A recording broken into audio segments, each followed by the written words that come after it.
Today I want to talk about turning points, those moments in your life when you decide, F it, I'm not going to be the same again, I'm changing as of that moment. And inspiration to this video came from just this short clip. It's a part of podcast that Mark Lewis did with a gentleman called Miles, I forgot his last name. And that was his interview about his fitness transformation. And what is amazing in that story, he was describing that even when he had a near-death experience during COVID, still for 1 year he didn't change. He continued the same habits, the same food habits, the same like lack of activity, physical activity. And the pivotal moment happened when they went for holidays to Mexico and everybody got food poisoning. And that was getting closer to their flight back to US. And Miles knew that he won't be able to fit in the plane restroom. I was at the size where not only could I not functionally use the restroom, I was at the size where I functionally could not fit through an airline restroom door. I could not get in there. It was impossible. And in case of any emergency, he actually borrowed his nephew's diapers. And luckily nothing happened. He didn't have to use them. But when he was walking down the airport, and he could hear his like diapers in his trousers, he knew that that was the moment that this is it. He's not going to continue his life the way it was. And he started gradually to implement better food choices, slowly implementing exercise, but exercise not like a intense CrossFit classes, but just walking. And it's amazing how we have these kind of situations, events happening in our life that will actually trigger us for the change. And that was exactly the same with me. It was not just by sitting at home watching Netflix, the same TV shows over and over again. It was when I read a book that completely changed my life. And I will be talking about this book a lot on my videos. So whoever is already a regular viewer here is 100% aware, knows which book I'm talking about, but I will be repeating that because it made such a big influence on my life that I believe it's worth mentioning over and over again. So my turning point was, maybe let's go back to the beginning. If somebody is new here, I'll try to briefly explain my story, what happened with me when my food addiction, specifically for potato chips. When I was a kid, I always struggled with food. I know that it's coming from my childhood, from my family. I'm totally aware of the events that triggered my food problems that were progressing later in my adult life. And I started with potato chips. I love them. I love the flavors, the crunchiness, the saltiness, the fat, of course, inside the potato chips. I just love them. And then gradually I was adding different, let's say, mixture of junk foods. So I was balancing the flavor. So I wanted to have chips and maybe some chocolate, so then they will go nicely together. Or some chips, popcorn, some pretzels, and some cookies. So there will be a little bit of sweetness. But I was always I always loved savory, more salty snacks than sweet. And then with years, I noticed I was calling myself chips addict, potato chips addict, but I never realized how big problem that is and how it's not only a problem with the potato chips. I thought it's only about the potato chips, but in the end it was a problem in general with all the foods, all the emotional escape that food was giving me. I tried to quit a number of times. I knew that there's something wrong with me, that I cannot just stop thinking about chips and buying them every evening. I even had 2 appointments with dietitian because I noticed that my weight is increasing and I wanted to change something with that. And she gave me a diet, 5 meals per day, 1,200 calories. And she gave me a list of items that I'm not allowed to eat. Of course, like all the sweets, junk foods, sugar, alcohol, everything was on the list. Not allowed list of items that I cannot eat. And I think I survived maybe a few weeks. I don't remember. It was very, very quick diet. And I knew since then that diets like that won't work for me. Like eliminating all the sweets and junk foods and everything super tasty won't work for me. It's not going to be sustainable. So I knew that any diet somebody will try to enforce into me won't work. And 1 year before actually quitting potato chips, I had surgery. And I don't want to go into the details of the surgery, but I was hoping that after that moment, I would actually stop eating chips.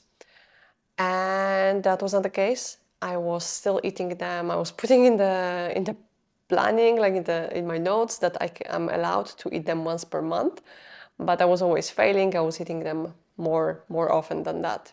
And I remember this day, even now, very vividly, when I went to one Polish bookstore, very popular. If you are Polish, you know which bookstore I'm talking about. I was just browsing through different sections of the bookstore. I came across a book describing like a British lady about alcohol, her addiction, alcohol addiction, and I didn't resonate with her because I never thought that alcohol was my problem, but I was still interested in the subject. So I bought the book. I brought the book back to Dubai, and I read it, and that completely changed my life. Like that's the moment. It's hard to describe it when somebody doesn't struggle with food or doesn't know how much effort it takes to actually stop your bad habits with food. But when I read it, the way she was describing her alcohol demons, her thoughts, encouraging her to drink, that was exactly the same thoughts that were triggering me to eat chips every single day. And she described many different tips how to navigate the first days when you actually quit drinking, but then I implemented like similar strategies for my food addiction. And it worked. It freaking worked for 5 years. I'm still It's hard to call myself sober because if somebody struggles with alcohol, they would say, "Oh, you cannot say that. It's only reserved for different addictions, not food." But honestly, calling myself a food addict helps me. It helps me to navigate this problem, and I don't mind like calling myself that. If somebody is offended, I'm sorry. That's just my system, my technique to struggle with, to not struggle, to cope with this problem. The point of this video is to show you that you can have this turning point in your life when it comes to food struggles, but you need to be open to different ideas, different perspective, different methods of fighting your, doesn't need to be food addictions, but just like obsessions about food. And I will be repeating this almost probably in all the videos, that reading is the most underrated activity that you can be doing to actually change your life. Imagine this, like I'm here sitting on my sofa. I take a book. I have my laptops, my phone, like away from me. I stay here for, I don't know, maybe like even 15 minutes. Doesn't need to be long. But I'm just surrounded with the thoughts that the author of the book worked on for years. Some books are written for years, and it's their life, their experience that they are passing on people, like generations of people, and it's it's so needed for us to listen to other people's stories. So you're reading this book, you are reading like a few sentences, and then it hits you. You have like a moment of, oh, yeah, this happens to me a lot. Or you realize, yes, this is exactly my problems that I've been struggling with. And then you read another chapter describing how to deal with those problems.